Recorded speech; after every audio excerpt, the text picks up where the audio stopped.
Okay, I think we're live. I think things are good. Little hiccup there.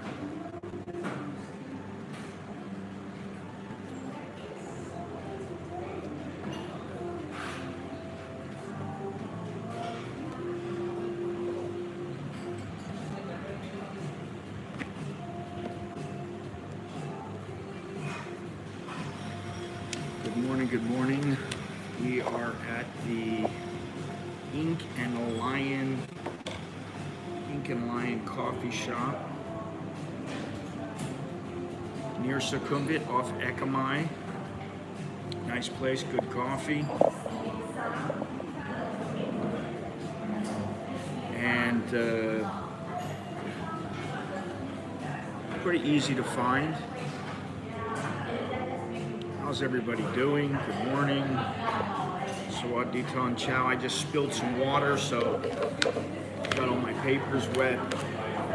Got the table all wet, and I'm waiting for my second espresso. Nice place here. Not huge, but big enough, and my kind of place. I do like it. Coffee's very good. I've already had an espresso, and today we are going to talk about my recommended places to see in Thailand. They may not agree with yours. Some of them are a little less well known than others. Good morning, John. Good morning, everybody. I'm just going to say that right off the bat. Sawadi Ton Chow. Sawadi Cup. We're also going to talk about, I keep getting water dripped on me. We're also going to talk about how foreign tourists are not the only ones being scammed here. Got a little article about that. We're going to talk about the Songkran festival and how that shaped up for people. Thank you. How that shaped up for people as far as accidents go. I'll show you here. Nice place. Brick wall.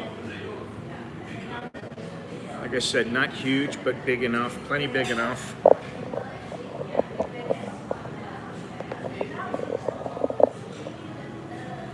Ink and Lion Cafe. Very easy to find. Look it up on Google. We're also going to talk about some other accidents that occurred. I'm sure we'll get into a few other things, but we're going to talk about my recommended places to go here in Thailand. Some of them you may know. You may have seen me go there. Maybe you haven't. I don't know. But we often talk about the changes that have been seen here in Thailand in the past, say 25, 30 years. And tomorrow, time permitting, we will be joined, at least for a short period of time, we'll be joined by Patia Bob, and we'll be discussing the changes that he's seen in Patia during his tenure in the city. Can everybody hear me okay? Everybody see me okay? I know it's a little bit of a bright background, but nothing much I can do. There we go. So hopefully we'll be speaking with him. And then in coming shows, we will be discussing the topic of dual pricing again. Which coffee shop I have found to be the best overall, or the top 3 best coffee, best shop as far as the ambiance. What else?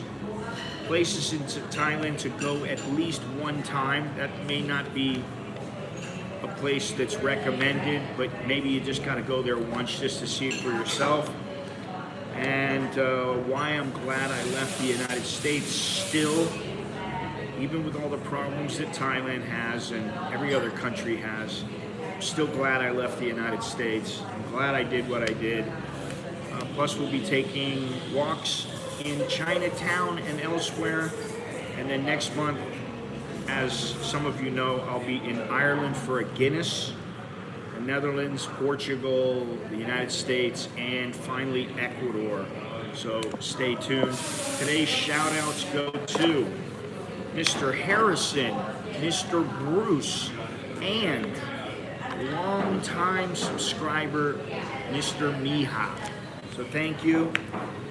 If you don't know, today is Anzac Day. Anzac Day is an important day in Australia and New Zealand. Where's Mr. Andy? Where's Mr. Dalla? Well, where's all the Aussies? I guess I gotta wait because they're always late. They always come in late in the stream or in the middle of the stream. So happy Anzac Day. If you don't know what it is, it's a national day of remembrance that is observed today, April 25th, every year. There's already been a commemoration early in the morning. It starts at 3 o'clock in the morning and ends around, I think, 6:40. It commemorates the landing of Australian and New Zealand Army Corps Anzac troops on the Gallipoli Peninsula in Turkey during World War I, April 25th, 1915. It's a significant moment in the history of Australia and New Zealand, as it was the first major military action fought by Australia and New Zealand forces during World War I. The campaign was ultimately unsuccessful, with heavy casualties on both sides, but it helped to forge a sense of national identity and pride in Australia and New Zealand. Australians and New Zealanders honor the sacrifice of those who served and died in all wars, conflicts, and peacekeeping operations. And this day typically begins with a dawn service. This took place in Konya Cutting out in Kanchanaburi. Let's see here. Where the people gathered to remember the soldiers who landed at Gallipoli at dawn on April 25th, 1915. Wow, so that's a long time ago. This is often followed by a parade, wreath-laying ceremonies, and other commemorative events. Anzac Day is also observed in other countries, including the UK, where services are held at the Cenotaph in London and in other locations. Let me fix this. It looks crooked to me. Good morning, Mr. Fire Dude. Good morning, everybody. So, foreign tourists are not the only ones who are being scammed here in Thailand. A fake Pattaya pool villa Facebook page allegedly scammed many domestic Thai tourists out of tens of thousands of baht. A 27-year-old tourist from Konkan contacted the Pattaya News to expose the scammer. She booked a villa from the Facebook page, Pool Villa Pattaya by Kanda, and transferred a deposit of 16,900 baht for home insurance. I don't understand that, but anyway, after successfully transferring the money,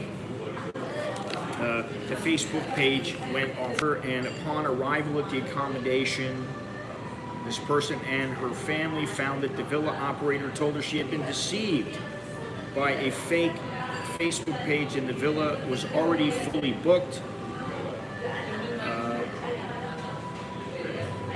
The victim filed a report with, this is what I get. I love this. The victim filed a report with the police, urging them to solve her plight to prevent it from ruining Pattaya's reputation. Somehow I don't think this is going to ruin Pattaya's reputation. Many people know of Pattaya, and what is the first thing that they think about? They think about bars, they think about women, you know. So that's the reputation they have already. Now, I did see that there's going to be some American forces, Navy forces coming into Pattaya for, I guess, a little R&R. So I think that's happening. Maybe it happened already yesterday through, I think, the 29th. Anyway, Songkran deaths. This place is loud. Songkran deaths. The 7 dangerous days of Songkran for this year ended on Monday with a total of 2,203 road accidents, 2,208 injuries, and 264 deaths. However, a senior official announced on Tuesday that the number of deaths was 5% lower than last year, despite a higher number of accidents. The press conference held at the Road Safety Center to reveal the data collected during the monitoring period. On the final day, Monday, there were 183 road accidents that caused 202 injuries and 16 deaths. This is what's important. The primary cause of the accidents accounting for 45.36%, with 80.10% of the accidents involving motorcycles. So 80% of the accidents have to do with motorcycles. That's why, as much as I want a motorcycle here, I'd love to have one. I'd love to be able to cruise around, go on the highway and take off, but it's just too dangerous. The roads here are dangerous, and that's the way it goes. Let's see here.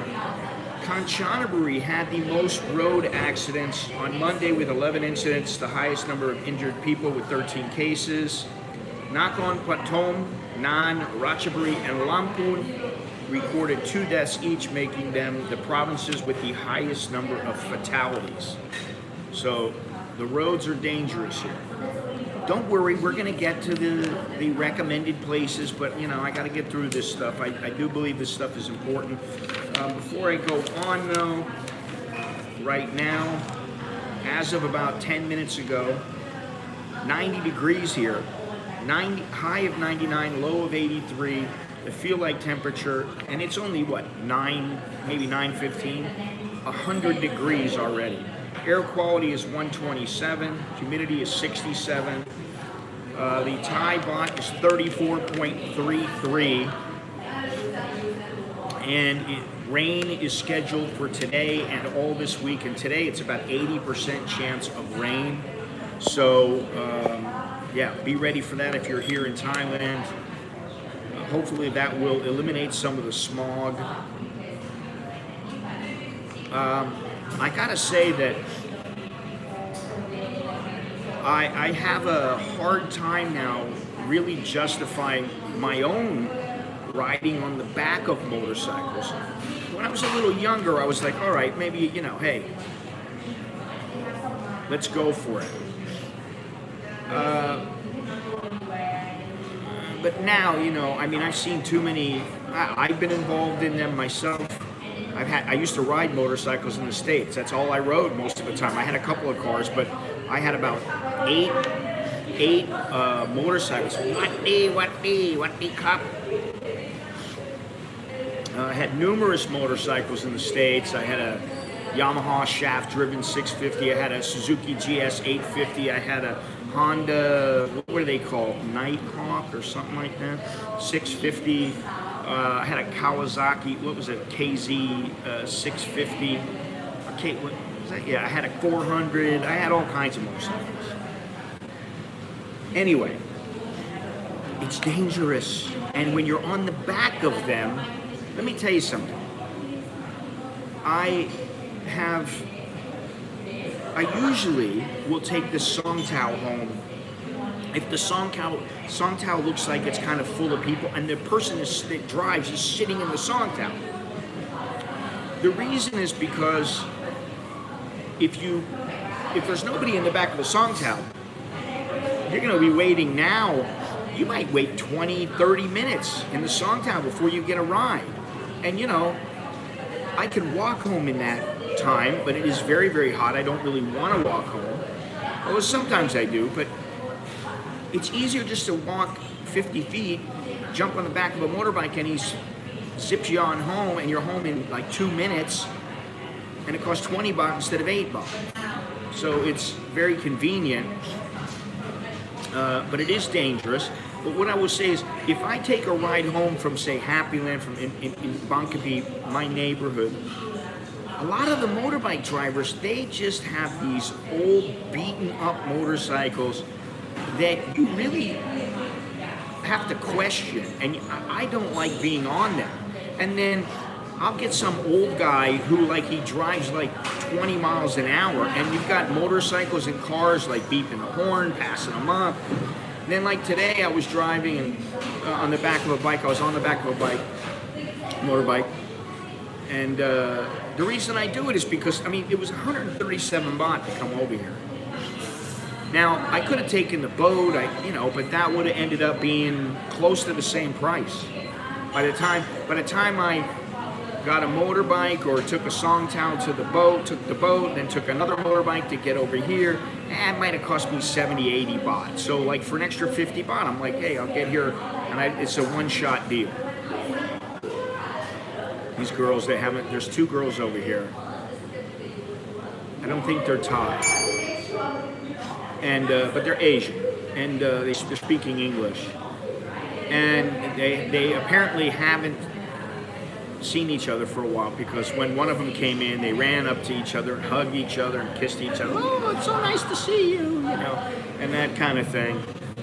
But anyway, the whole motorcycle thing, you got to be careful. It's I'm putting my hands in somebody else's.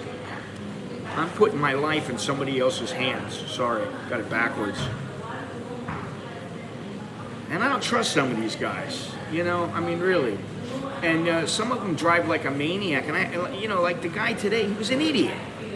And I say that, trying to be respectful. Trying. I say he's an idiot because, he's got a left turn to make, and it's 20 feet away, and yet he's going all the way to the right lane to try to make a little headway. And I'm like, listen, dude, I'm like, Jayan Yen, you don't have to rush. Take it easy, slowly. No. He wants to zip all the way across to the right and then cut in between the cars. He can barely make it to take his left. And then he missed a turn, it's just because and the other thing, the one thing that is a big deal, and I'm going to get to this in a moment, is the way that the motorbike drivers like to stare at the phone, because they're trying to make sure they go in the right direction instead of looking at it, trying to memorize it or memorize the big turns, and then just when they have a chance, look at it again. They will be driving and their heads are down. They're looking at the route, and I'm like, this is not good. You're supposed to be looking at the road, Anyway, all right, let me look at some of these comments here. Where's here? I will stick to grab or bolt. Well, I was on bolt, so what's your point? Yes, mucho peligroso. We are at the Ink and Lion Cafe, Ekamai Soy 2. Actually, it is 1,7 Ekamai 2 Alley, Prakanong. Open Monday through Friday, 8 to 4.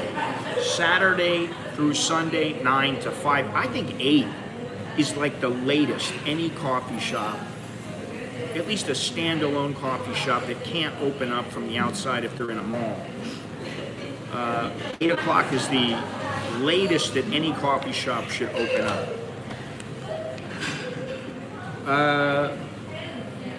Saturday and Sunday, they're open 9 to 5. Monday through Friday, 8 to 4. Good coffee, nice place. It's nice and cool in here. I could probably drink this, although the espresso is 100 baht. I'm sure the rent here is pretty high, but I could stay here all day in this air conditioning because it's so nice. We got 2 air conditioners here, and probably save money by not paying for air conditioning in our house. So, anyway, let me go on now. No time's a wasting. We got no time to waste here because I got a dozen places that I recommend, and I want to go over all of them and tell them why I recommend them. Got to put my glasses on. But there were 2 accidents. One in Phuket, one in Mahasarakam, and minibus carrying 6 tourists crashed in Phuket province. Apparently, the minibus driver was using the GPS when he lost control of the vehicle, causing it to go off-road. Police are investigating the accident, including whether alcohol was a factor, but injuries, all passengers had injuries. Most of the tourists, they were all tourists, suffered cuts and scrapes, but one Pakistani passenger may have a compressed disc pending x-ray results. Now, the motorcycle drivers are definitely bad. This is admittable, we know this. The minivan drivers are equally as bad. And while the bus drivers tend to be a bit better, they ain't all that much better. They got more power with that bus, but they're not that much better. I mean, drivers here, one thing that really is frustrating and that I see all the time, and sometimes it almost causes accidents, or it does cause accidents, is a driver will be driving straight. There's somebody that wants to make a left turn. Instead of, he's got the right of way. He's going and he's going at a good clip. He's going at, say, 80 kilometers an hour, which is what, 50 miles an hour, right? He's going at a good clip, going straight. This guy starts pulling out, and instead of continuing to go straight, he'll stop. So everybody else has to stop behind him. He'll let the one car go by, and then another car will pull out, and then you know, not only do you lose time, and you know, you run the risk of other cars that, you know, sometimes they stop quickly. Oh, I gotta let this guy out. No, you don't have to let him out. You got the right of way, go straight. That's something that can be quite frustrating, and if you're here long enough, you will see it, especially if you're on the back of a motorbike. There was a fatal bus crash at Mahasarakam in northeast Thailand. I've been there. I don't really like that place very much. Not much there. My own opinion. I just thought it was a bit boring. Anyway, one person is dead and 42 people are injured. There was a report about the accident after midnight on the 24th. Hey, Carlos, how you doing? In Payak Pisai district, emergency responders found a damaged bus by the side of the road. One person from Yasothorn was discovered dead inside the bus, while 42 others suffered injuries, with 38 taken to various hospitals. Passengers recounted the incident to the local media, stating that the bus traveling from Ubon Ratchathani to Bangkok lost control in the rain before colliding with a power pole.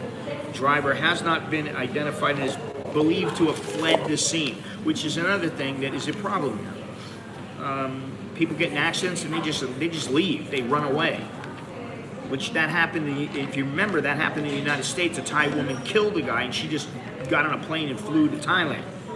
They got her and she flew back, but you know, what kind of person does that? Do you have no compassion for this person? Unbelievable. Anyway, Carlos has come, his project there in, in Bangkok. That project, the temple, is starting to take form. I'm going to put some more photos up later today, and you'll see what's happening there. I also put up some details for how you can help, but it's starting to look like a temple again. It's not so run down. All right, so I'm going to go from number. These are not really in any order, but I'm going to go from number 12 to number 1. So the first place, and I will say that Chiang Mai and Chiang Rai are not on this list of recommended places, and mainly that is because of the pollution. Now, Qingdao is about 80 kilometers from Chiang Mai, and there's pollution there too. However, if you're looking for a place to go that's quiet, there are a few things to do. like, you want to go with your old lady and have a nice laid back, slow weekend, 3 days, 4 days, where you're just hanging out and, you're not doing a whole lot. Maybe you're shacking up. They've got a wildlife sanctuary. There's elephants, gibbons, and various species of birds. There's also a very famous cave there, the Qingdao Cave Temple. And this temple is located inside of a large limestone cave, for those who love caves, and features intricate carving, statues, and other religious artifacts. For those looking to escape the hustle and bustle of city life, Qingdao is the perfect place to relax and immerse yourself in nature.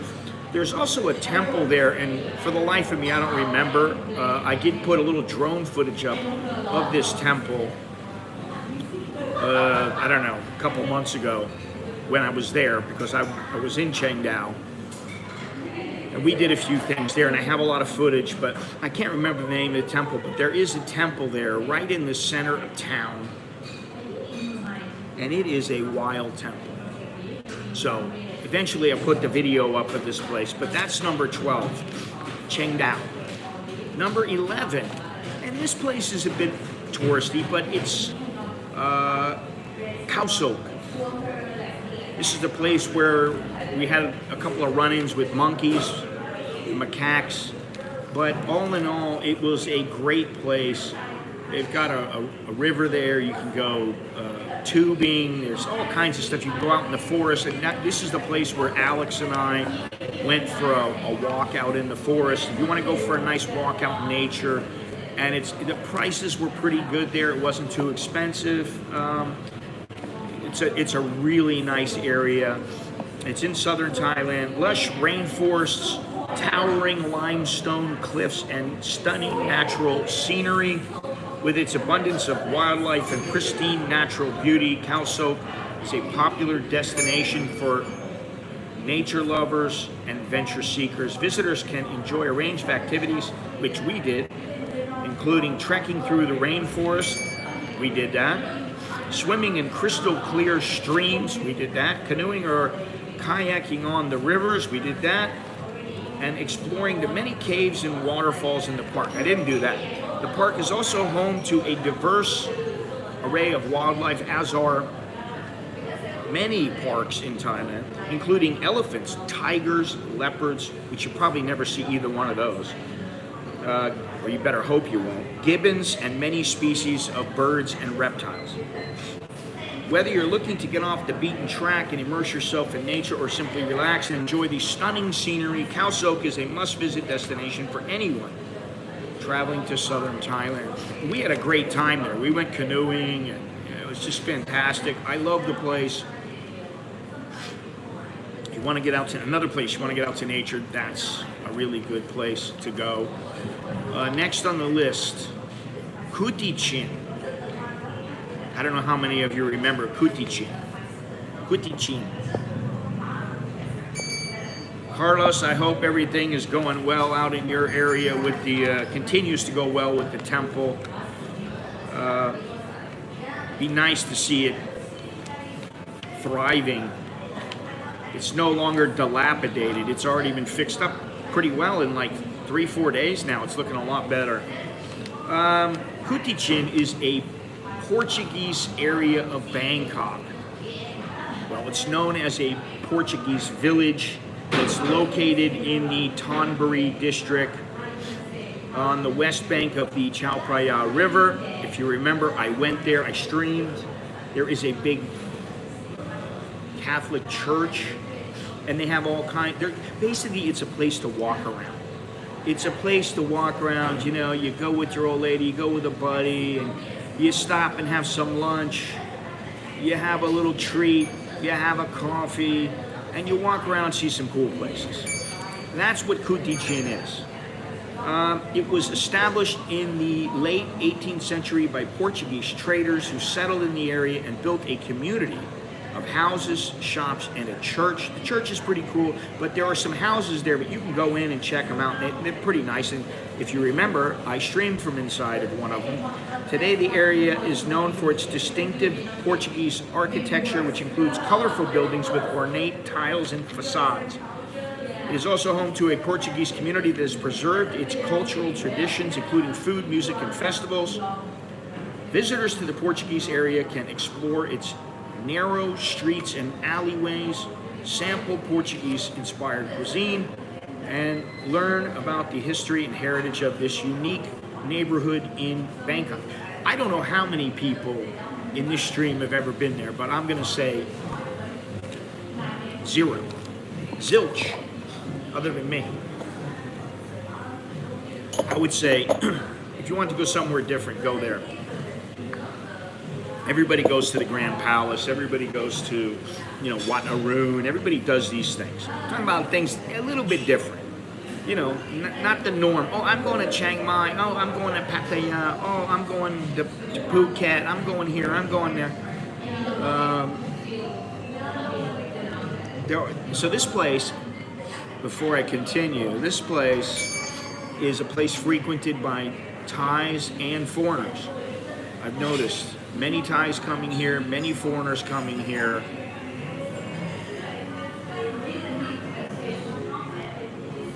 And like I said, it's a nice place. And for some reason, I'd say, 25% of the people that come in, they're in their workout gear. So maybe they just had a workout and then they come in for a coffee afterwards. Anyway, all right, next on the list. Let me make sure I got it right here.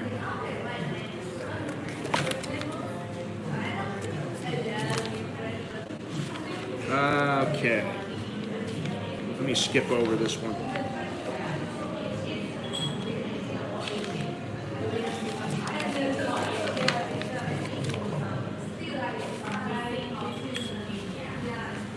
All right. This is not really. This is not a destination per se, as in a city or something like that. This is kind of a tourist attraction, but there's not a lot of people there, and now the place is starting to get a little bit run down. It is a very old place, and I would say if you can, get there sooner than later, because it may end up getting shut down just because not that many people go there. Every time I've been there haven't been many people, but it is a very cool area, and that is the Sohang Thai Mansion. It's in Talat Noi. The Talat Noi area of Bangkok. It is a Chinese courtyard house that dates back to the 19th century. I think it was built in 1890? One of the oldest places in Thailand, one of the oldest buildings in Thailand. It was built by Pra Apai Wanit, a Hokkien Chinese bird's nest tax farmer with roots in Fujian, who later became a member of the nobility under King Rama III. Today, the mansion is still owned by Chat's descendants, including the posh Yachinda family. It is one of the last remaining traditional Chinese houses in Bangkok and is considered the oldest private residence in the city. Yes, indeed, it did. It had some art. There were some other old buildings. There were things like they had. Oh, that looks good. I think it's a dirty coffee over there, and a little piece of cake, like banana bread or something. It looks very good.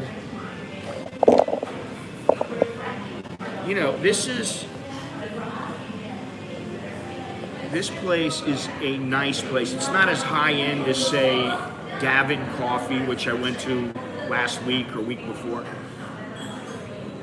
But it's very nice. Nice place, quality place. You're going to pay a little bit more, but, that's the way it goes. Anyway, let me go on about this. Despite numerous offers to buy the residence, including a reported 2 billion baht bid by a Thai-Chinese tycoon. 2 billion baht for this place. Let me tell you something. When you go in there, when you first go in, what you see, before you go in, you see a red red door. I think I went with 2Q Asia to this place. I've been there like 3 times. One of the times I forgot how to get there. Another time, and I think he helped guide me there. Another time he went, we went, and then I went by myself as well. You see a big red door, a couple of red doors. You go through the door, immediately you see a swimming pool. However, the swimming pool, it's a bit dirty. Kind of nasty with, you know, algae and all kinds of stuff. And then if you go in the back, I don't know how they do it, but, you know, how they manage to do this. Maybe they're just getting a little money from everybody they can. There is like a dog and cat, what do you call it? Like a little hotel where they put them up and they take care of them for however long. And then next to that, there's actually a scuba diving equipment place. And then there's a coffee shop down below. And then you go upstairs and there's kind of some old photos. It was at one point. You go upstairs and there's a bunch of chairs where you can sit. You know, I mean, it's kind of, it's a bit worn. But it's kind of a cool place to go, cool area. Some old buildings in the area, some cool little places in the area. So that's why I got it on the list of places to go. A lot of people will never go to this place. And I think it's worth going to. You're right next to the river. So that's another thing. In recent years, the mansion has become a popular destination for cultural tourists visiting Thailand. I've been there, and I think all 3 times that I've seen there, I haven't been there. I haven't seen more than 2 people there other than myself or myself and 2Q Asia. So,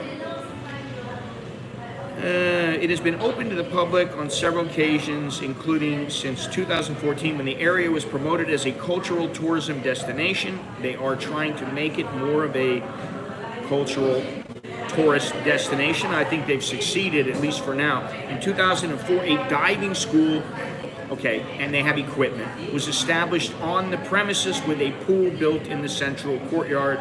Kind of forgot about the school.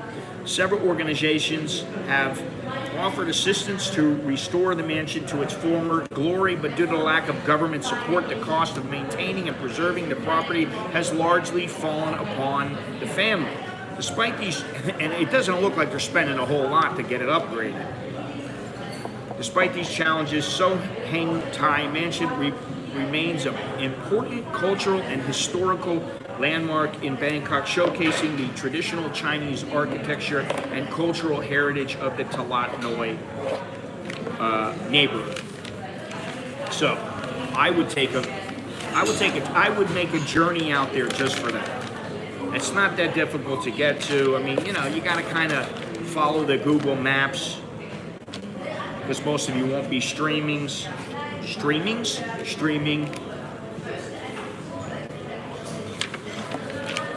Let's see here, we're going to pass this one up. We'll wait for that one. What's next? Okay, now this one, we talked a little earlier about this.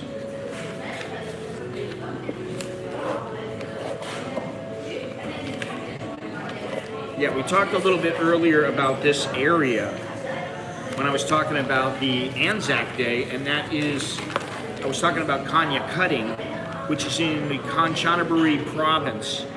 And Kanya Cutting, Hellfire Pass, that area is even better, in my opinion, than Kanchanaburi, especially if you like the great outdoors.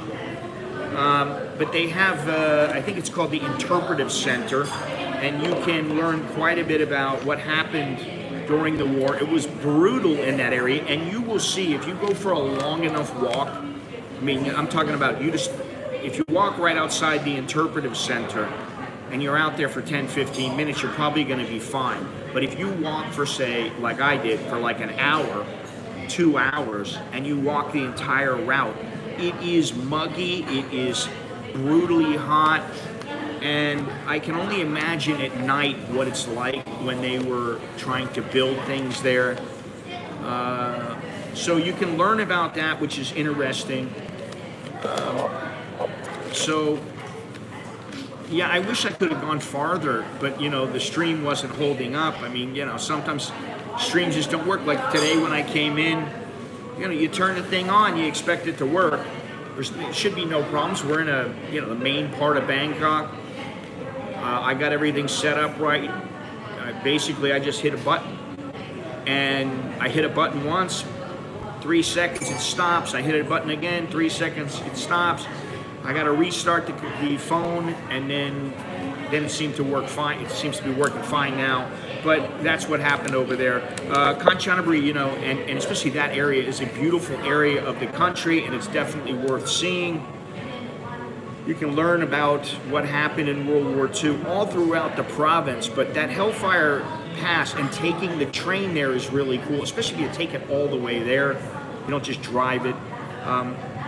It's in the western part of Thailand, if you don't know. It's known for its beautiful natural attractions, fascinating history, and unique cultural experiences. Good morning, Mr. Andy. We're talking about Anzac Day and Kanchanaburi, Hellfire Pass, Konya Cutting. The province is home to the famous bridge on the River Kwai, which was built during World War II by Allied prisoners of war.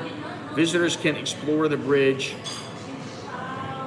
and nearby war cemetery to learn more about the region's history. And actually my grandfather, that's where he came through. He was shot down on the border, and he was inside of Burma.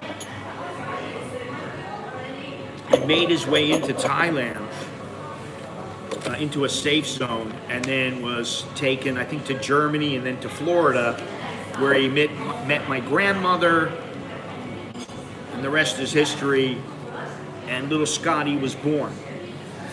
Let me see here.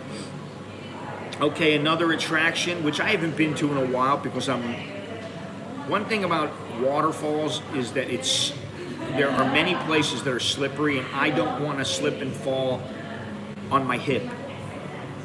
I have a fear of falling on my hip, my right hip. I don't want to fall on that hip, and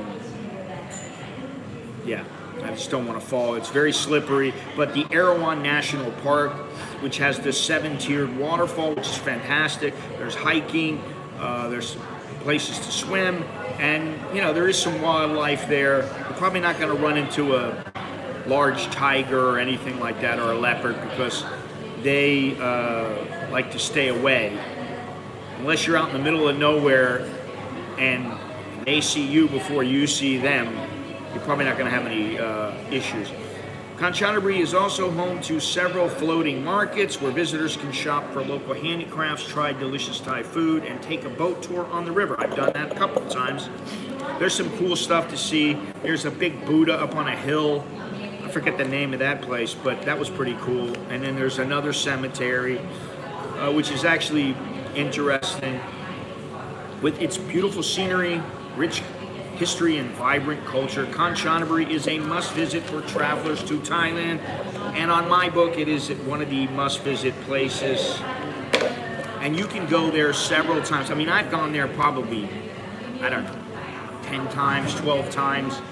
So I don't want to go all the time. And last time I went was when I passed through and went to Sankalburi, and it was fine. It was great. I enjoy it there. People are nice. It's a nice area. All right. Next on the list, and I know some of you guys in the stream right now were with me when I went to this place, and that is Railay in Krabi. It's between Krabi and Ao Nang. It's considered one of the most beautiful and sought-after tourist destinations in the country. It's known for its crystal clear waters, stunning cliffs, and rock formations. It's a big rock climbing place. Railay attracts visitors from around the world who come to enjoy the pristine beaches and the natural beauty of the area. The peninsula is accessible only by boat due to the high limestone cliffs that surround it, which give the area a sense of seclusion and exclusivity.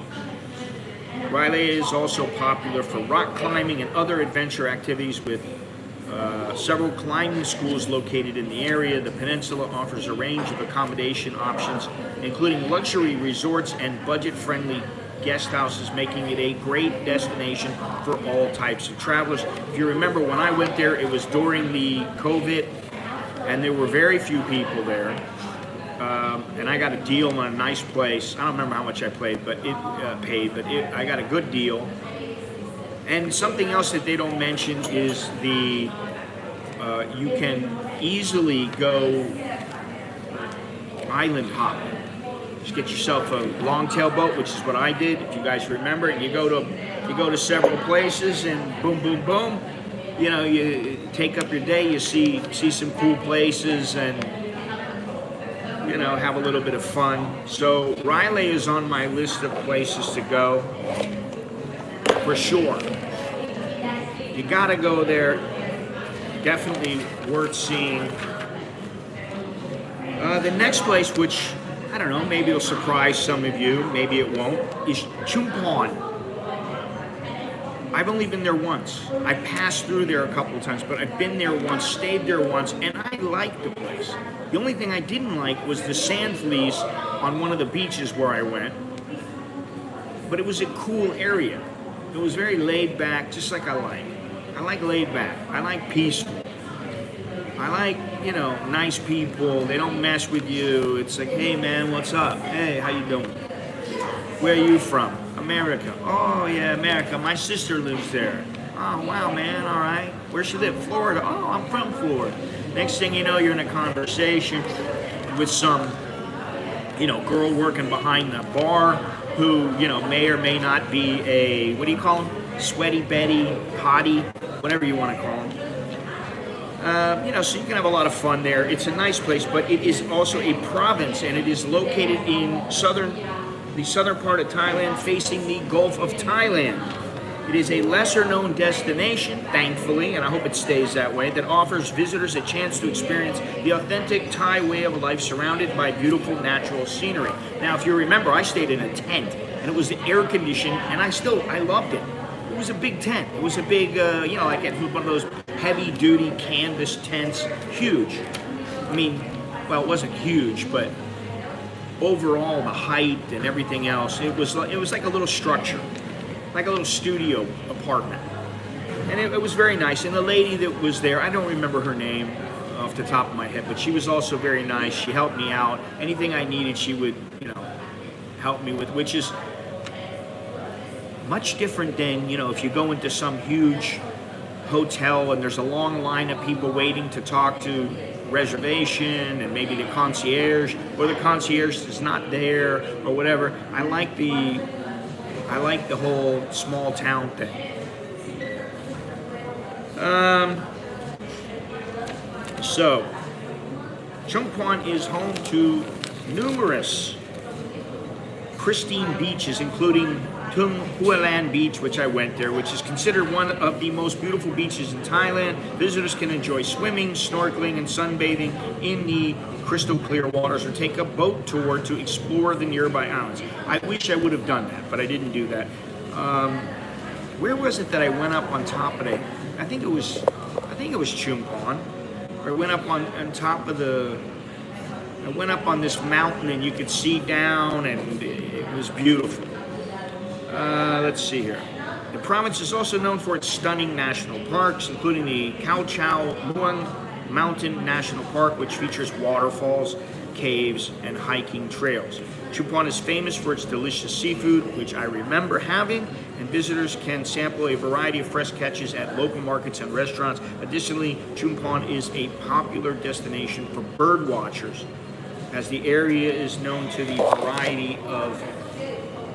home to a variety of species.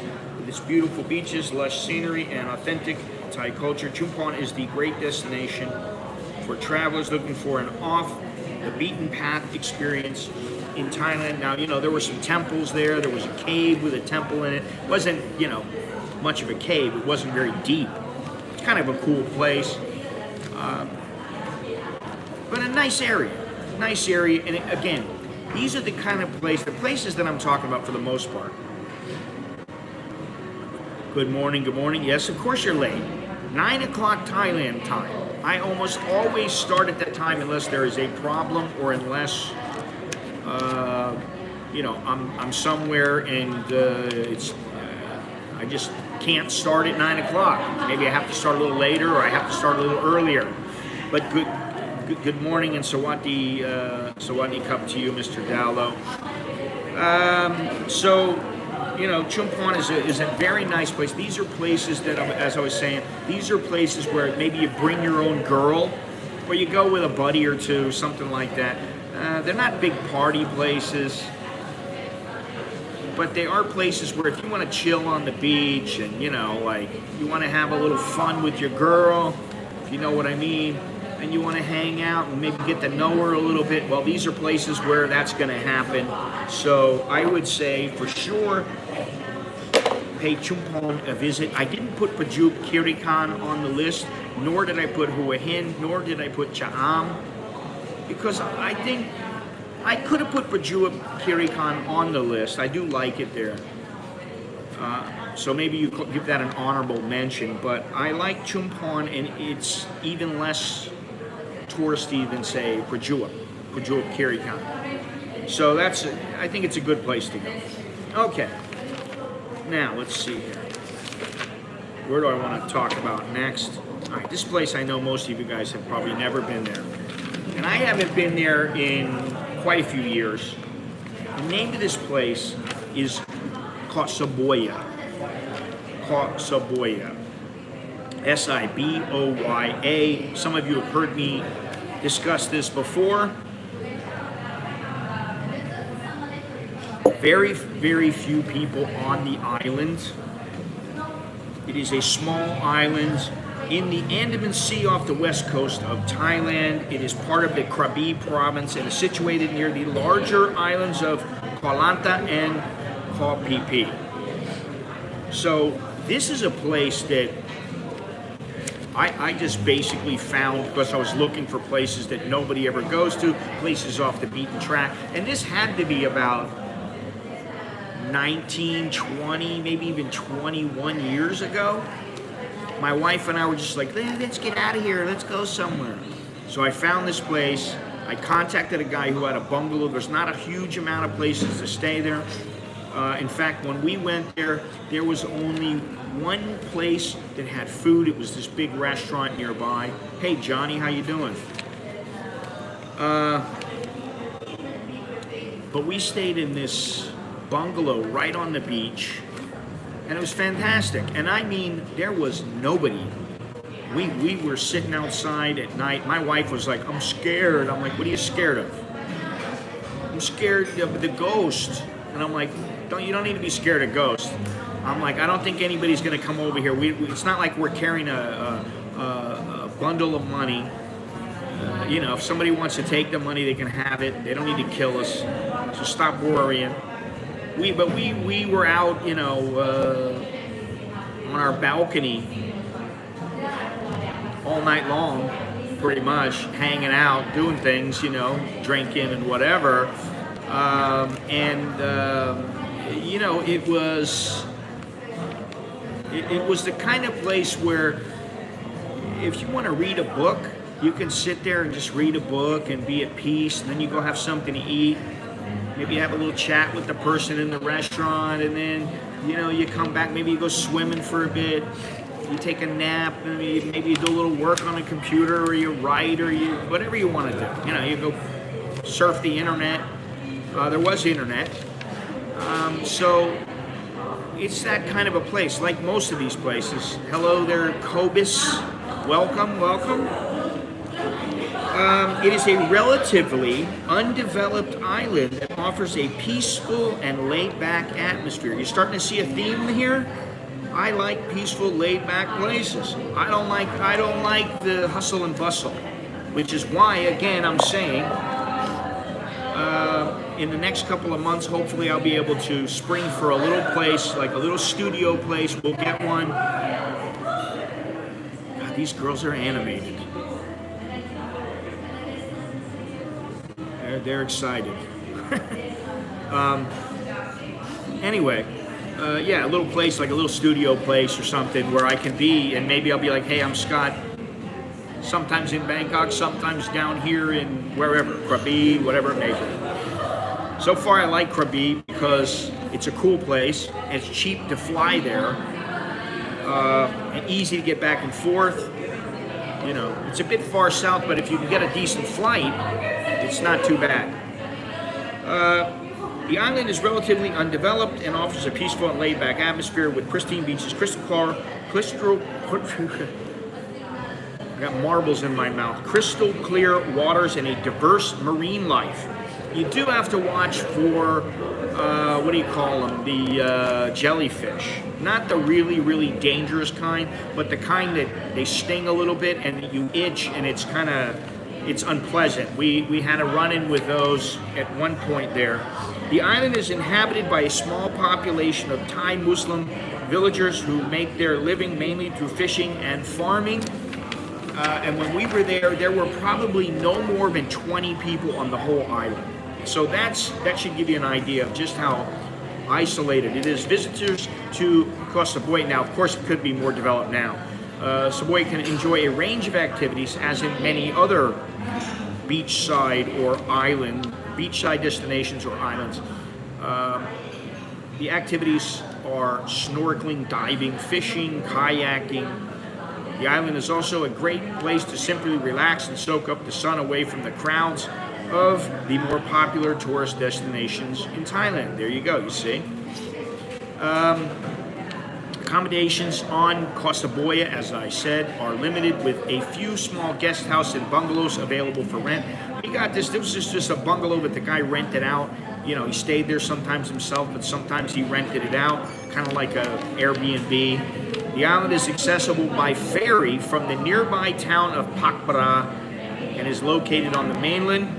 It is located on the mainland. It is important to note that Koh Samui is a Muslim community, so visitors are expected to dress modestly and respect local customs and traditions. It is worth, in my opinion, a long weekend as long as you bring your own woman and want to be alone and at peace. You don't want to be in some city that's very, very busy and you've got to have some action. There's no bars or anything like that. Like I said, you got to dress modestly, but really that means, you know, your girl isn't running around in a G-string. That's about it. You know, I mean, in the middle of the night, if you want to sit out naked on your balcony, nobody's going to be walking by your place. I'm sure that could happen, but I'm certain. So there's this place. Write it down. Remember it. Maybe take a trip there.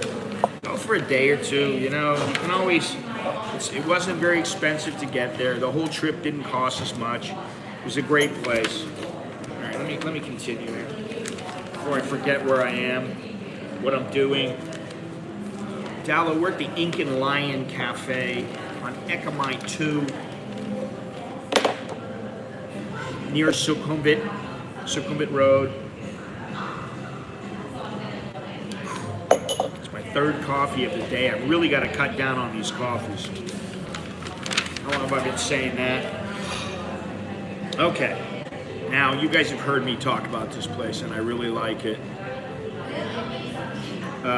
This is probably one of my favorite places in all of Thailand.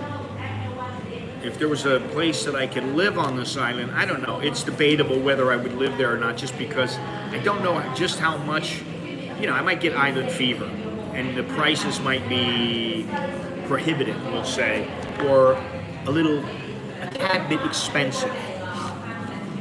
And this place is Kokut, which is located in the eastern part of Thailand near the Cambodian border. It is known for its crystal clear waters, pristine beaches like many places, and lush tropical forests.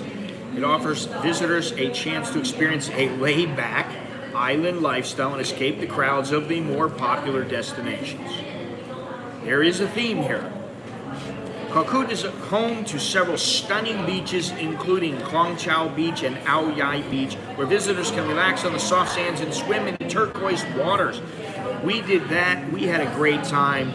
We were fortunate enough to have my wife. My wife was a guest, and I and our family were guests I'm trying to think the name of the resort. I cannot remember it off the top of my head, but it was a pricey, very nice resort where we had a villa with our own little swimming pool. It wasn't full size or anything, but it was a nice little swimming pool where we could play in the water, and it was all fenced in.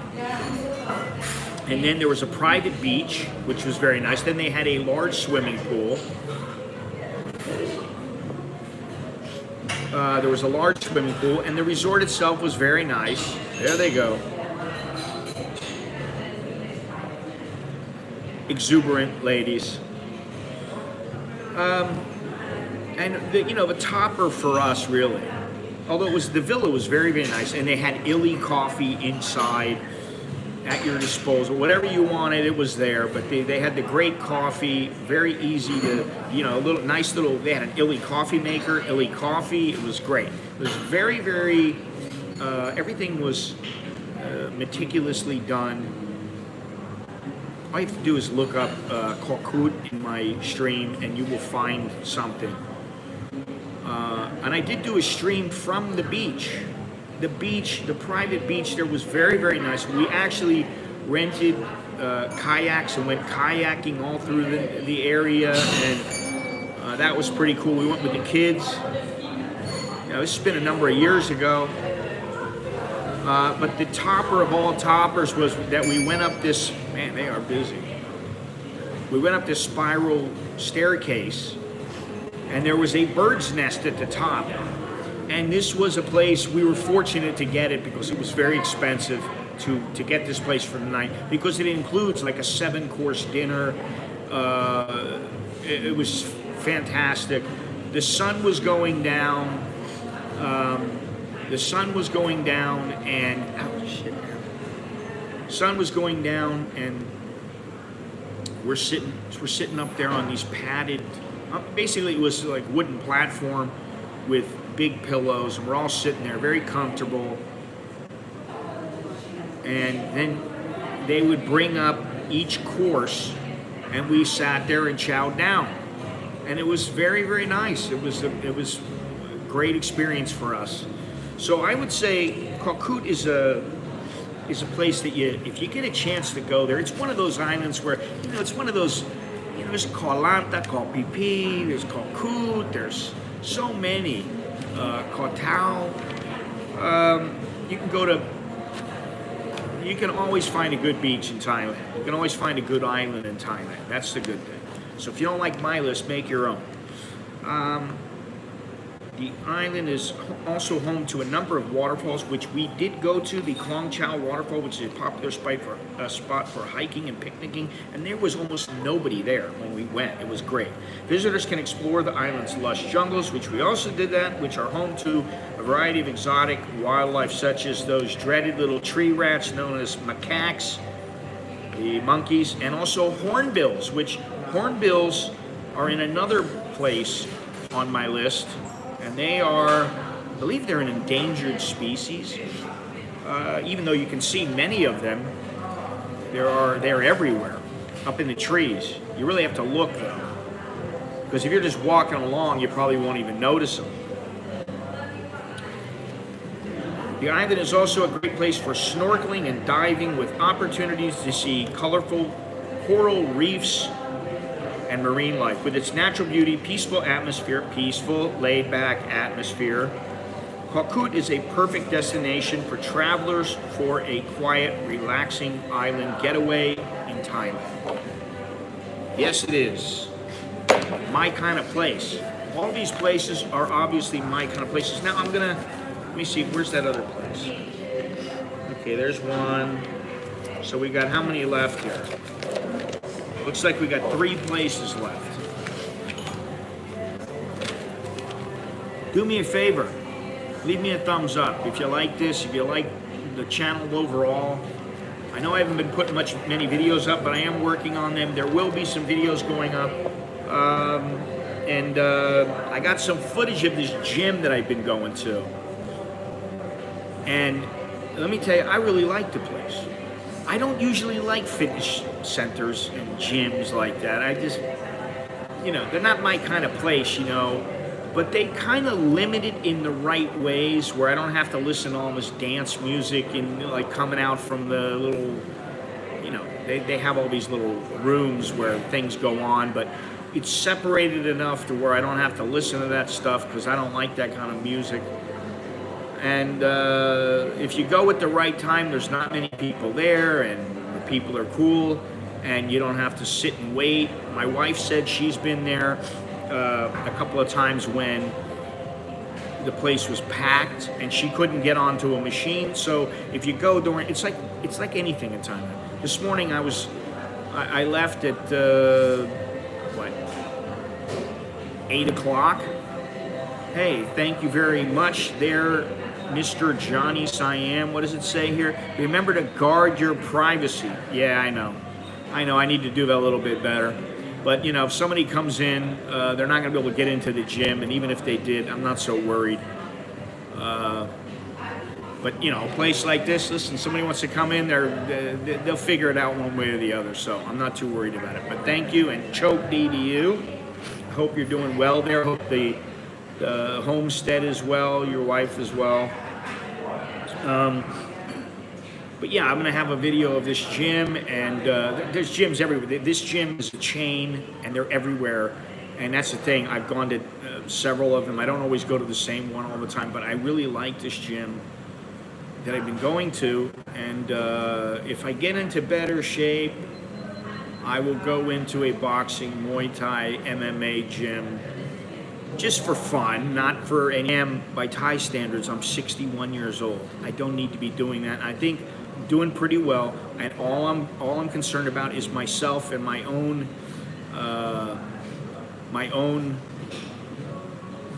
progress. What number place we on? I just woke up. Hey Joe, how you doing? Good of you to join us. I will go over them really quickly. I think we're on number 9 or 10 out of 12. But like I said, I'll go over them in a bit, in a short time. I'll go over all of them again real quick, summarize. But the gym, listen, if you want to see some stuff from the gym already, some little clips, go onto my Instagram, look at the Instagram stories. I'm not posting a lot of photos on there because I'm kind of hesitant to put photos up on Instagram just because I have a certain type of photo I want to put up. But I am putting stuff up as far as exercise. And yesterday I was kind of surprised. They have these boxes which, you know, they're meant for jumping. It's plyometrics. You see how high you can do a vertical jump.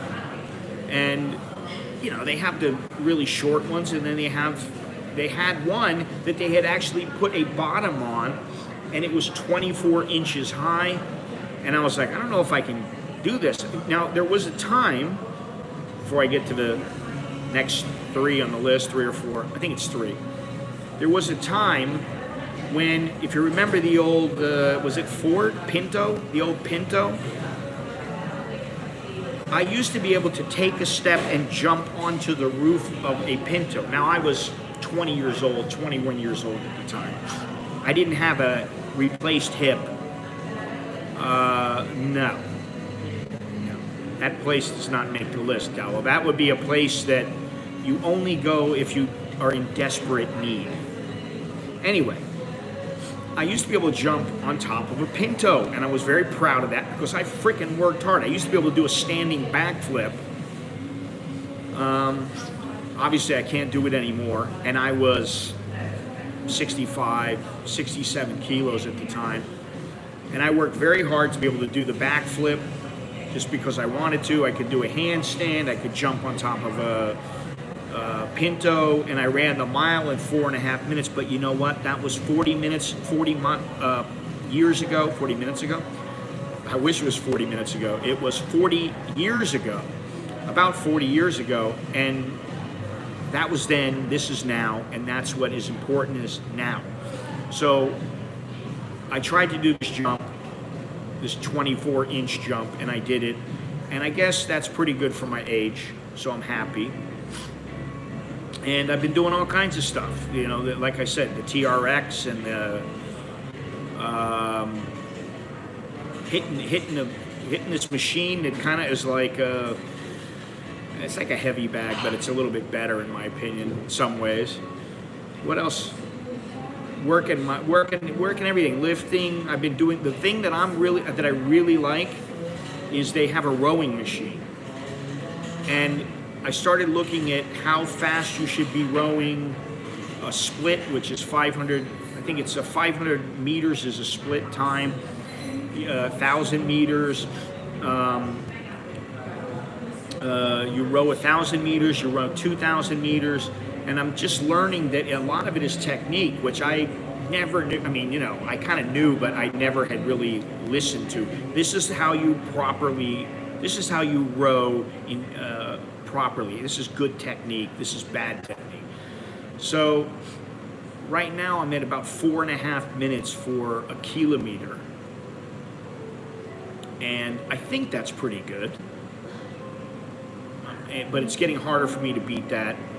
So, and I have to really push myself, and I think that's a good thing, that I'm pushing myself. So, anyway, that's coming up. As many of the other things that I talked about at the beginning of the stream are coming up as well, the big trip. We're waiting on my wife's visa from Ireland. That's the big sticking point. And then we get the ticket to Ecuador, and we're completely ready to roll. Next place on the list, CHILLAX. I know some of you guys remember this place. I went to CHILLAX on my journey. I went to Phuket, CHILLAX. I can't remember the other. Raleigh. Went to Raleigh on one trip. I didn't know about CHILLAX, and there is a girl on Instagram. Her name is Du Pracharan or something like that. Do like DEW Pracharan, and she is a professional surfer. And I always saw pictures popping up of her surfing, and finally I went, what is this CHILLAX place? Now CHILLAX was devastated by the tsunami in 2004. It caused widespread destruction and loss of life in the town and surrounding areas, with many of the buildings and infrastructure being completely destroyed. In the last few years, the last 19 years, CHILLAX has made a remarkable recovery and has become a popular destination for travelers once again. Now, when I went there, there was nobody there. There was a lot of things closed. I couldn't even find a place to eat. And yet I love the beaches. They have a black beach there, black sand beach, and it is known as a place to surf, and there's great places to have coffee, great places to eat, great places to drink. I did manage to find some good food. You know, it's another one of those tranquil destinations. It's a beach town located in the Phang Nga province of Thailand, about an hour's drive north of Phuket. It's known for its pristine beaches, crystal clear waters. Boy, this is such a recurring theme. And stunning natural beauty. The town is surrounded by lush rainforest and mountains, making it a perfect destination for those who love outdoor activities such as hiking and snorkeling. If you don't know, when I went there, I had contemplated going to some of the islands, and I didn't go because I didn't really want to go snorkeling. I wanted to just relax and spend my time there. I didn't want to have to go on a boat. You know, I just didn't want to go on a boat at that time. I wanted to just chill out. The beaches in CHILLAX are some of the most beautiful in Thailand, and visitors can relax on the soft sands, take a dip in the turquoise waters, or try their hand at water sports such as surfing and paddleboarding. The town also serves as a gateway to the nearby Mallon Islands, a group of uninhabited islands that are home to some of the best diving and snorkeling spots in the world. In addition to its natural beauty, CHILLAX has a vibrant nightlife scene with plenty of bars, restaurants, and night markets to explore. Now, none of these were open. When I was there, I didn't see any of them, and I still liked it. I mean, you know, if I was there, like with my old lady or something, or with my kids, or even alone, and, you know, there was something going on there, like, you know, there was bars there on the beach, I'd go have a beer, you know, check them out. Whether you're looking for relaxation, adventure, or a little of both, CHILLAX is a wonderful destination for travelers to Thailand. That's why it's on my list, because it's wonderful. So there's another place we can check off the list. These chairs are hard. Wooden chairs on the ass, quite difficult. On the ass, quite hard. If you remember in CHILLAX, I was walking along, and for whatever reason, I think it was early in the morning, I just decided to have myself a drink, and I had a, what do you call it, mojito. And I started drinking the mojitos, and I was drinking mojitos in Riley because it was hot, and those mojitos tasted really good. So, there you go. All right, let me go to the next place. Maybe there's only one left. No, there's two left. All right, now, you always hear me say, Koh Chang, but not Koh Chang to the east. This is Koh Chang to the south. Trang, it is much smaller and less developed island than its namesake. It is known for its unspoiled natural beauty, pristine beaches, and crystal clear waters. Just about every place on this list has crystal clear waters, aside from maybe Sohang Thai Mansion. The island offers visitors a chance to escape the crowds and experience a peaceful and laid-back island lifestyle. Koh Chang is home to several stunning beaches, including Hat Sai Yao Beach and Hat Phrang Beach, which are perfect for swimming, sunbathing, and relaxing. And I went to those and loved them. The island, and I almost went to Koh Payam, which is nearby, but it was supposedly, according to this nice German guy, Klaus, that I met, we had a nice time together, walking around, seeing things, talking. Great guy. I think he was 78 at the time, so he's got to be up there, but he was very, very spry, and he was actually there to go scuba diving. But he's the one who told me, hey, Koh Payam is for a younger crowd. If you want to go there and party, it's a bit noisy, that's the place to go. I said, no, that's not what I want. I want a more quiet alternative, and that is Koh Chang in the south. So there are several hiking trails that lead visitors through the lush jungle-covered hills. We actually got lost there, where they can see exotic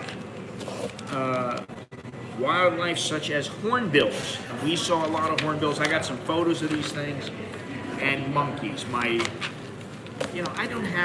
don't want to say I really, well, I don't want to say I hate any one particular animal, but monkeys they're on my shit list. Really, everybody says, oh, they're so cute. Oh, so's the tiger when he's a little cub and he's sitting on your lap. Maybe if he's a little bigger cub and he decides to take a swipe at you and then he just accidentally grazes your neck and you bleed to death, he's not so nice. All of a sudden, he's not such a cute little kitty. Well, the same goes with the monkeys when they sink their fangs into you. They're not so wonderful. Let's see here. Another great destination for snorkeling and diving. I did do some snorkeling, and I shot some footage with my GoPro that I had then, which I don't have any longer. I don't have a GoPro. With many opportunities to see vibrant coral reefs and marine life. The island has a small fishing village. It's actually Moken Village, the sea gypsies, which they're no longer out at sea all the time. They also have a village on land, and they're not allowed to go anywhere like England. They can't just take off and go to Bangkok. It's not quite that easy.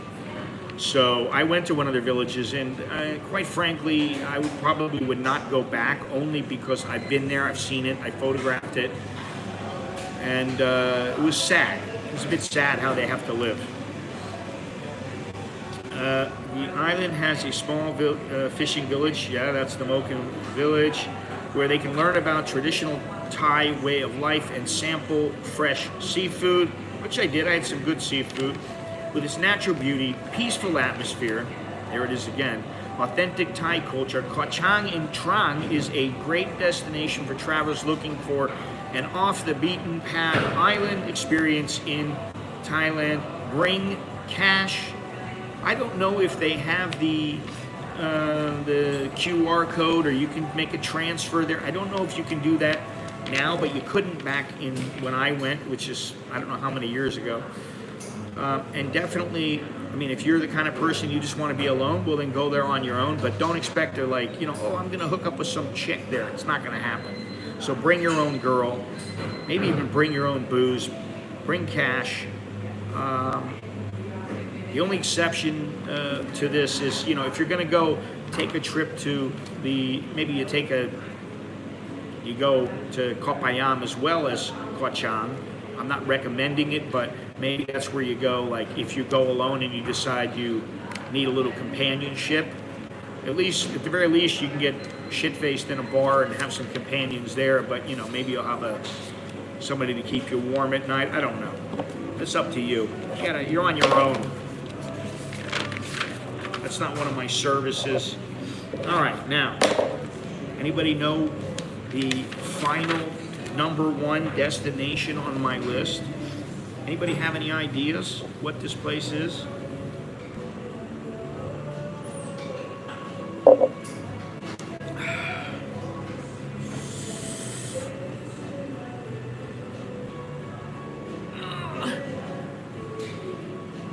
I drink coffee, and then after a short period of time, I start coming down from the rush, from the buzz that it gives me, and it makes me sleepy.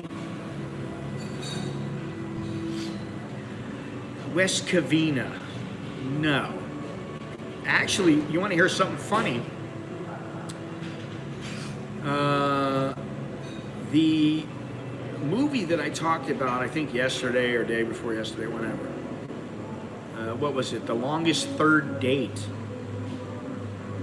I believe they were in West Covina, and they were talking about like Baldwin Park and El Monte and Covina and San Dimas. I used to live there in that area, you know. There's only so many places. If I wanted to come up with another 50, I probably could, but I just came up with the ones that I personally like myself, and that have been to and remember to do that, but it's time consuming, and like I keep saying, I'm working on my health, I'm trying to get healthy, I'm trying to work on this channel, I'm doing trying to do the daily thing, which that in itself is a task, man, because, you know, there's not that much time between today and tomorrow, and I gotta make sure I got enough ideas, something to talk about. Where am I gonna go? Am I gonna be at home? Haven't streamed from home in a long time. Starbucks in the mall, long gone. The one on 101 just doesn't have the same ambiance without the trio of barista that Gennaro fell in love with. Anyway, #1 on the list. Any other last minute guesses? No, it is not Thailand in general. Let's be a little more specific. We're talking about one region of Thailand, one province that I really like. And there was another place that I didn't talk about. I'll bring that up. That deserves an honorable mention for sure. Better write it down before I forget it. No guesses? Koh Lipe, no, it's not Koh Lipe. Thailand in general, no. West Covina, no, Alvin, but thank you, Alvin, thank you. Go to my Instagram. You'll see me training, and you know, I still got a gut. I still have a gut, I admit it. I still need to lose more weight. I need to lose at least another 10 more. I'd say a good 10 kilos, and I'll be a lot more fit. But it'll come off. It'll come off. I'm working hard. I mean, really hard. Between punching, kicking, doing the TRX, lifting weights, the rowing is something I'm really getting into, and I'm gonna do it today again. I did it yesterday, but I watched a channel with a woman. I think it's YouTube Can Row was her channel. You know, I don't remember if that is the name, but I think that's what it was. And I learned quite a bit from like a 10-minute video that this woman did. And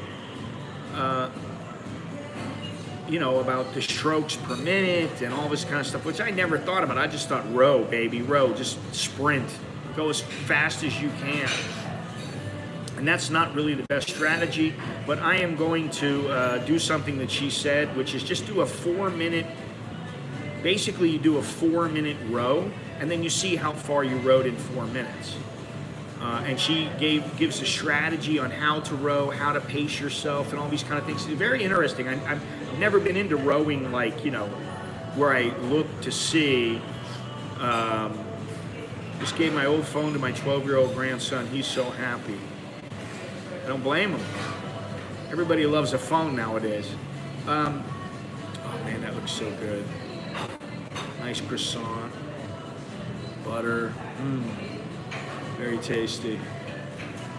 This place is filling up, man. I got 2 young ladies sitting next to me. I got all these people in here. This place is a kicking little place. I'm gonna say though that the investment they put in here between all the machines, and there are several of them, and the monthly overhead is the reason why, and they want to make a profit, obviously, but that's the reason why things are the way they are, prices are the way they are here. They are on Facebook, they are on Instagram. So, all right, number 1, let's get to it. Bungkan. I absolutely love that area. It's not somewhere that most people think about going. I mean, let's face it. Most people think about, I'm going to go to Bangkok, I'm going to go to Chiang Mai, I'm going to go to Chiang Rai, I'm going to go to Kanchanaburi maybe, I'm going to go to Pattaya, I'm going to go to Phuket, maybe I'll go to Koh Phi Phi, maybe I'll go Krabi, something like that. That's what they think. They don't generally say, I'm going to Bungkan.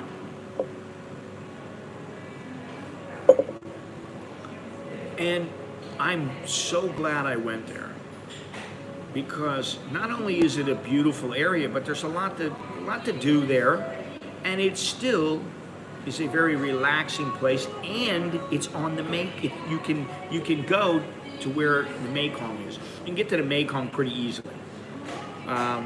Now, things to do in this province, because it is a bit spread out. You're going to need to get a driver, but this province is in the northeastern region of Thailand, bordering Laos. It was established in 2011, making it the newest province in Thailand. I didn't know that.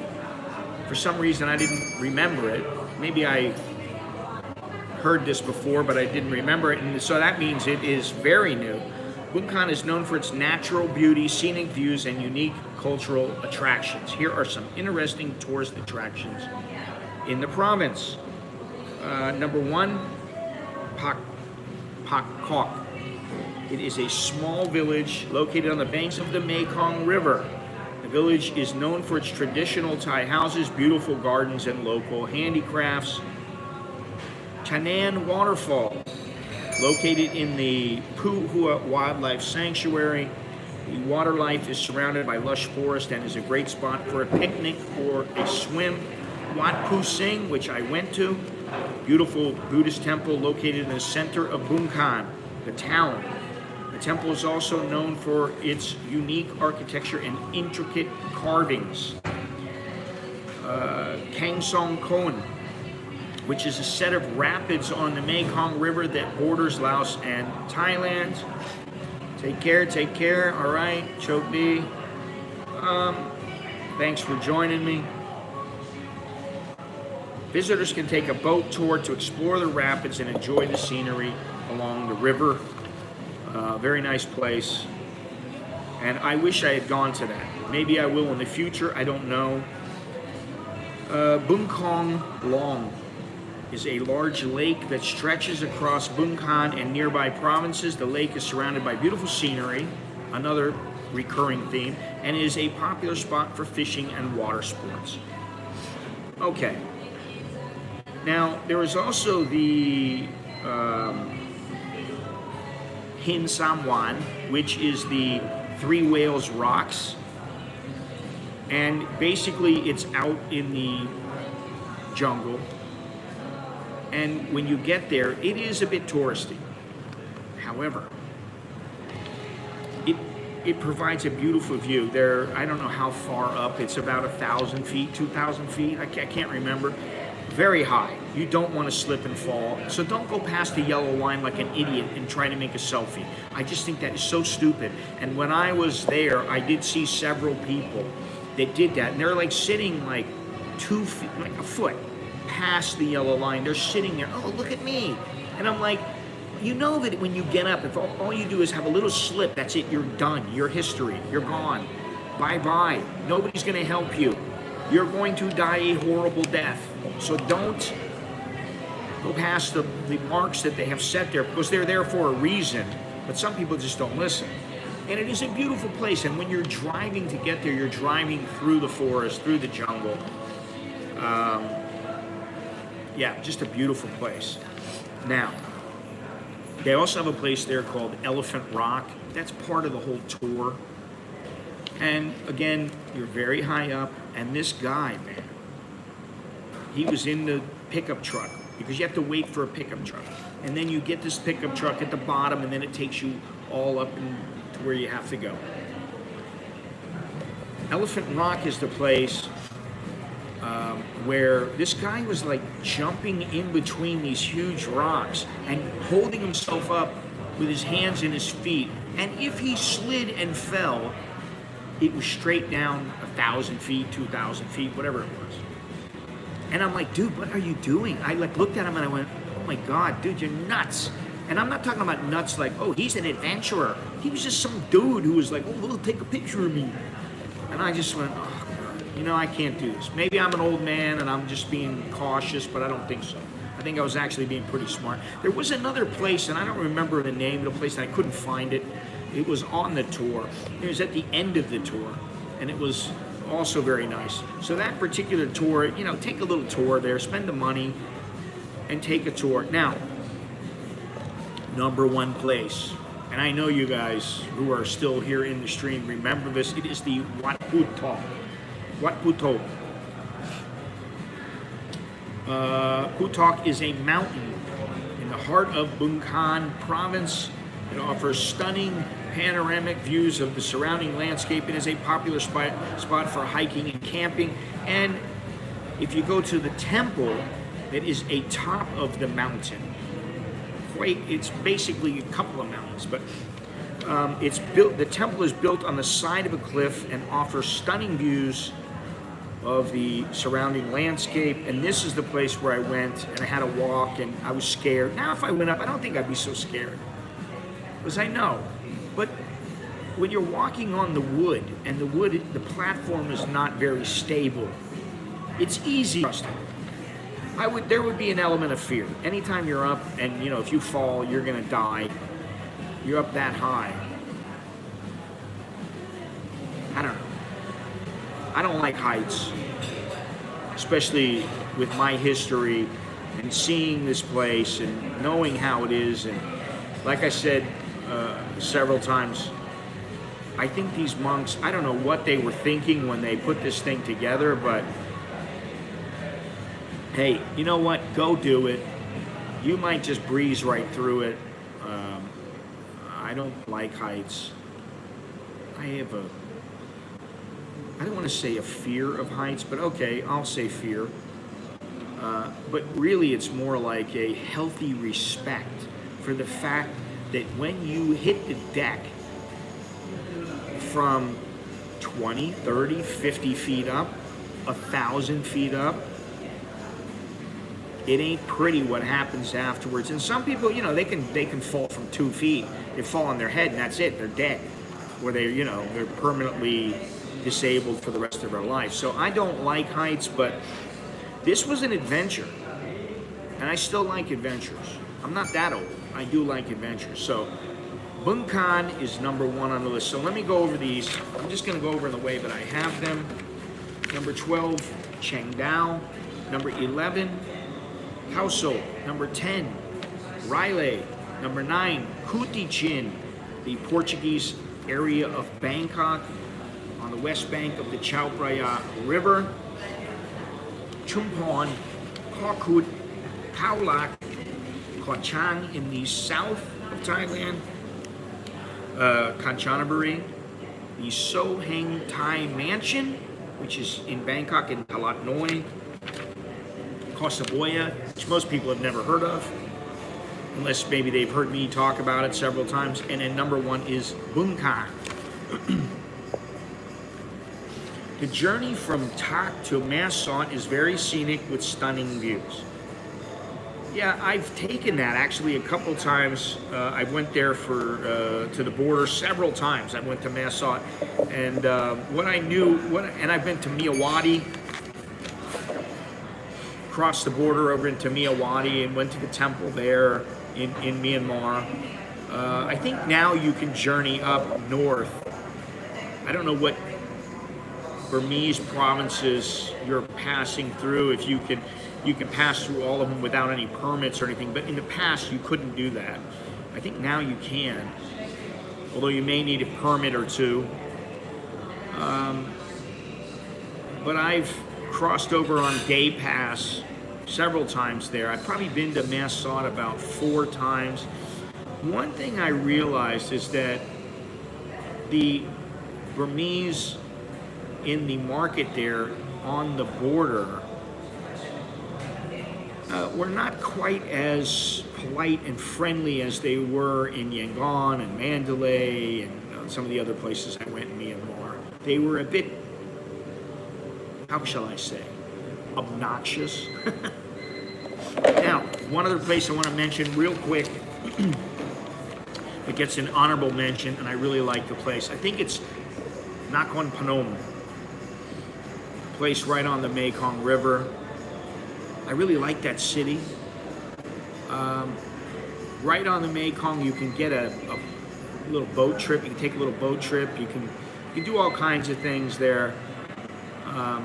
Nice little town, good food, good people, friendly area, lots going on the boardwalk. So that gets my honorable mention. So there you have it. That's 12 places plus the honorable mention. And those are some of the places I recommend. Now, I've got a lot of other places I could recommend, but, you know, seeing that this stream is only an hour and a half to 2 hours, I only have so much time. This is not a video where I've got it carefully edited and whittled down. This is freewheeling it.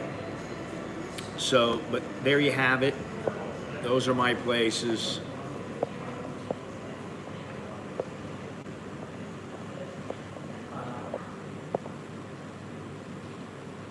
And I think that is about the end of the stream.